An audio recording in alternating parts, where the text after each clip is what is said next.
Hey everyone, welcome back. This week we're going to see if we can get some fiberglass parts made from our molds. Probably do some additional troubleshooting on the electrical side. We'll see how far we get. Alright, I don't know if this is what I'm supposed to do, but there is I shouldn't say quite a few, but there are some blemishes that just, I don't know, made me want to fill it. So I'm going to fill it, well, I did fill it. I sanded it so it's all smooth and nice. So I'm going to go ahead and kind of put a layer of paint on, seal it up, and then try to mold a part from it. All right, here's my mold. I've already waxed it. I got it really smooth, so I'm really hoping this will turn out well. I just put some tape kind of over the edges, so if I spill some over the edges, I can get that off pretty easy. I've made some templates. I'm not able to kind of wrap one piece around because I've got this like long tail that really doesn't work.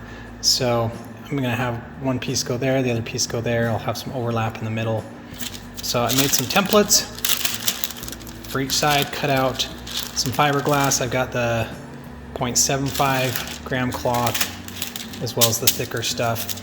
So this one hopefully will comply a little more to the bends and things. Same thing on the other side. My goal or my plan here is I'll do the PVA, I'll do the gel coat, and put on the fiberglass. So here's kind of the tools I'm going to be using. So for the PVA, I was having trouble with some brush marks, things like that. I believe it was Dan gave me the idea to get one of these guys. So it was like $3 or $4 at Home Depot. So I'm going to give that a try. This will allow me to spray it on, see if I like that. I got the gel coat with some white. I also picked up some of these micro spheres. So for the tight radius features, you know, it's like right there where it's fiberglass has to make kind of a 90-degree bend. Lots of times that's where I'll get some gaps. So get some of those micro spheres, mix it up with some epoxy, and kind of just make sure to get that in the corners, so at least you'll have some strength and rigidity there. So I will do that as well after the gel coat, and then just the fiberglass resin. So I'm doing a lot more prep this time. Hopefully we get a better result.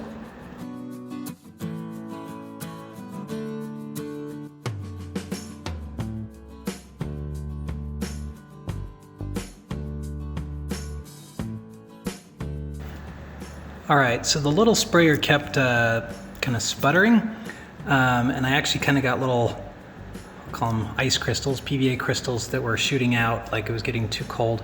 I'm sure there's ways around this. I'm sure I'm just not doing it quite right, but I'm gonna go ahead and wipe this off and try again.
All right, I'll give a little detail about how things went. So let's see, starting off with the PVA, what I ended up doing is kind of spraying it, and just, again, when it would start to kind of sputter a little bit because it was too cold, I'd warm it up. So I just kind of did smaller sections. I ended up just doing a little bit on the heavy side, and so it kind of had a sheet, but some of it did kind of drip off towards the downward side. I don't know. I'm still struggling with the PVA. I don't know what the best way to put that on, because I spend so much time getting the mold smooth and stuff, and I'm pretty sure that when I take this off, there'll be spots and marks and stuff, and it just makes me think I either need to spend a lot less time on my mold or more time figuring out how to do the PVA. So after I got that done, let that dry for quite a bit, did the gel coat. Last time I did the gel coat, I didn't let it tack up enough. This time I made sure it was pretty solid. It may have been too much, I don't know. When I put the fiberglass on, it came off readily, meaning this would come off readily from that. So I don't know if that was waiting too long. I guess we'll see. The other thing is this shape is just pretty awkward to do in one session. So it's kind of the only way it works is like this. So where these sides are both kind of vertical and that trough is down there. So as you're trying to put it on like this top part will fall away or the other way. Anyway, so very challenging to do in one setting just because the shape. So after it's all done, I just kind of had to sit there and hold it until it kind of got firm enough that I could just kind of lay it down and this top wouldn't sag. So it is nice to have kind of a clean workstation, all the materials set up and things like that. But yeah, I guess we'll see how this turns out.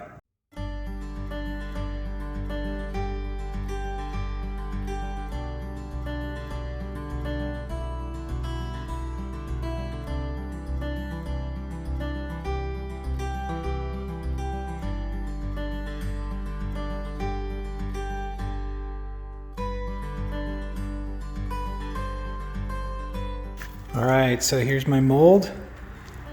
Pretty much survived. And then here's my piece. So I'll have to clean it up. I think there's just some PVA on it. The surface finish looks pretty good. There's some spots right there. I don't know if you can see in the light, but just call it like some pinholes or something. Again, I figured I'd have to probably do some cleanup, some things like that. But anyway, that looks pretty good. So I'll clean it up and see if I can't put it on the car, see what it looks like.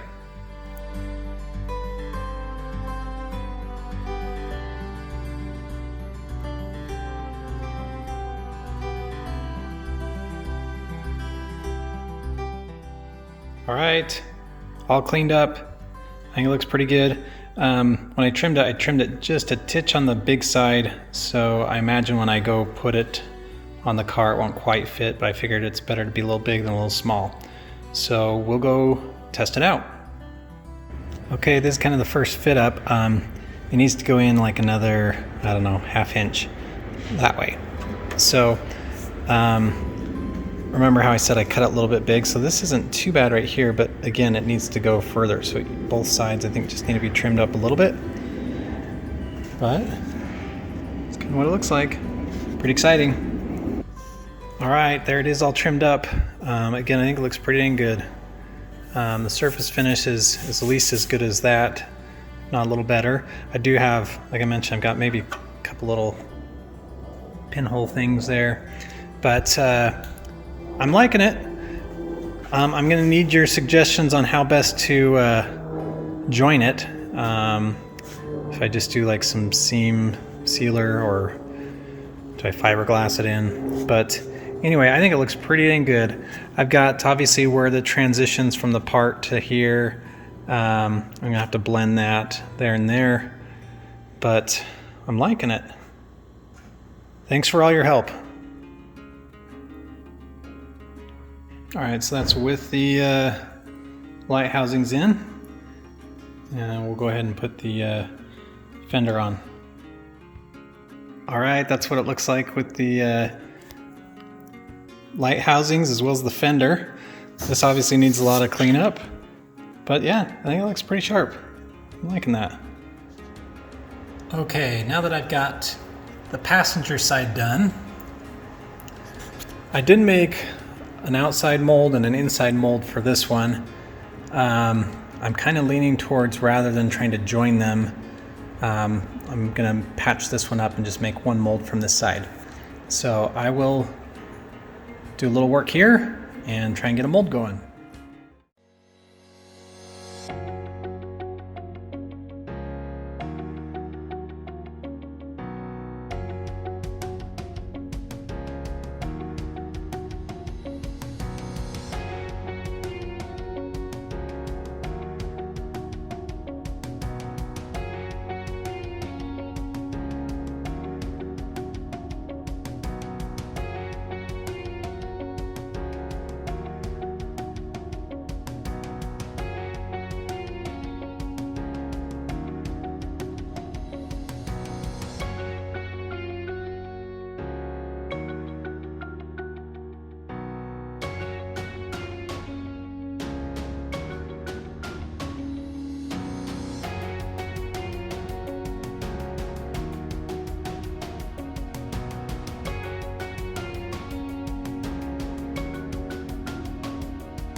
All right, got the driver side all touched up.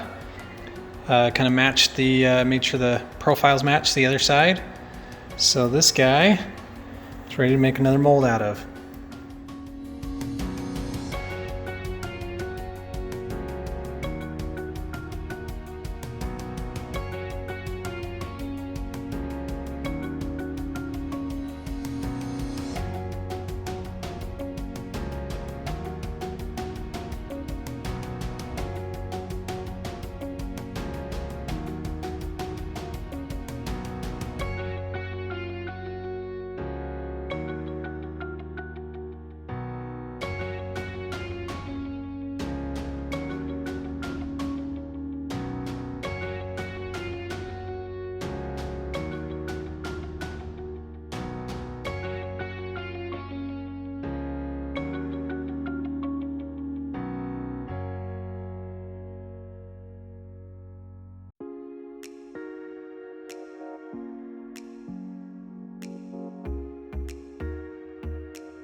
All right, got this one off, kind of like the other one.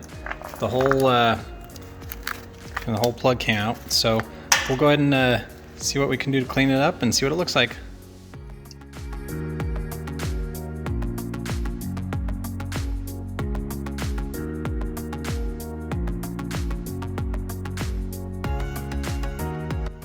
All right, so here's the other mold off, kind of cleaned up. I still have like brush marks or whatever from the PVA. So I'm interested to know, can you do it without the PVA, or do I just need to figure out a better way to apply the PVA? So let me know in the comments. In the meantime, I'll clean this one up and get it ready to make a part.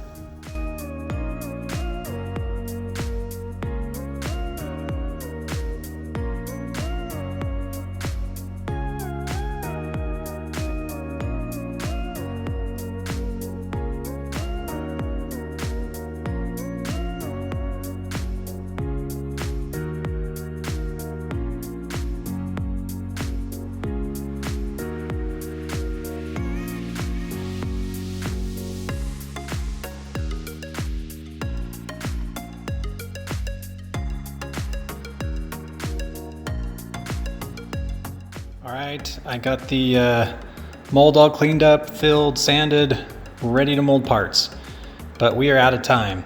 So I'm gonna switch over to some clips from the electrical side. You know what this is? I got a new inverter board. So the other thing I'm doing is sending back the controller just to be tested, make sure it's still functional, but then I need to start kind of disassembling the car, get the motor out, and get the inverter board out, get the controller back, plug everything in, see if things are working again. So I have been doing a lot of electrical testing. I'll show you a couple clips here. All right, I am doing some more electrical testing. This time I've got the probe going from the negative contactor to the chassis. And I would think that these should be isolated, completely isolated. Now, maybe I don't quite understand everything, but this appears like it's giving it some voltage when it closes. Again, that square wave that we saw last week, it appears that when it closes for about 5 milliseconds, the chassis is seeing some voltage relative to the negative contactor. Huh. I don't know. I'll have to think on that one. It doesn't make a lot of sense to me because it's a switch. So essentially controller gives it a signal to close. So right here it closes. I wonder, no, that's only 5 milliseconds. 5 milliseconds later, something kind of happens to kind of even it out, correct it. None of it makes sense. Guess I need to kind of start probably unplugging battery modules and see if I can isolate when it happens, why it happens. But anyways, this is definitely a confusing one. Okay, I thought I'd just mention that park brakes are working now.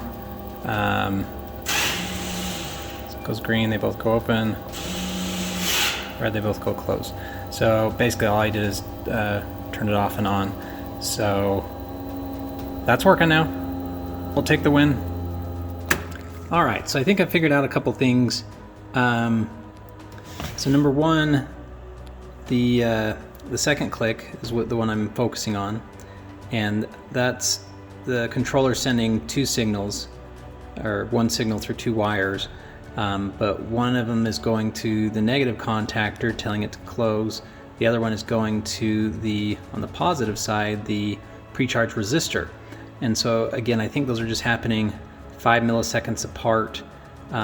It could be that the contactor takes a little more juice to close. Anyway, or maybe it's got a little more travel to close. So anyway, I think this is when the negative contactor closes, and I think this is when the pre-charge resistor closes. At least that's what makes sense. So essentially it's got it's happy kind of no voltage across the trigger here. And then when this first one goes, again, I don't know why it's seeing anything here. I could imagine a little noise, but it actually looks like it's getting a little bit of negative voltage. And then this is where the pre-charge resistor comes in. Okay, so this is what the waveform looks like across the negative contactor for pack 1. So again, we kind of get those two blips. Again, I'm always curious. I wouldn't expect there to be voltage across. So, but this is the side that works. Pack 1 works. So I'll do pack 2 and see if there's any differences. But in general, I would think this should be, again, I can imagine a little noise here and here, but for me it's kind of hard to imagine that there's some voltage. Okay, so this is testing pack 1. I'm just going to see if that varies or if that's different from pack 1 to pack 2. I'll also see what the contactor 2 looks like. So this is pack 2. This is the positive contactor. To me it looks very similar. And this is pack 2 across the negative contactor. So I'm struggling to find differences. I'm probably just not measuring the right thing. But yeah. Anyway, I think the problem is, I'll call it an isolation problem, where so my battery modules have a cooling plate on them. So I've made some aluminum cooling plates to kind of run the coolant through, but that cooling plate allows for some, I'll call them some isolation problems. I believe that's what it is. My work with the scope, I think I've kind of narrowed it down, but to be honest, I don't know that I'm going to be able to fully know if that is the fix until I have the entire system working again. So if you've got some other ideas, thoughts that I should do, things I should test before I blow up another inverter board, let me know. Okay, for tool of the week, I'm going to say it's having educated viewers that give me comments. So I think tool of the week is you guys. There's no way I could do the things I can do without all the good comments and advice I get from you guys. So thank you very much. That's all the time we have for this week. See you next week.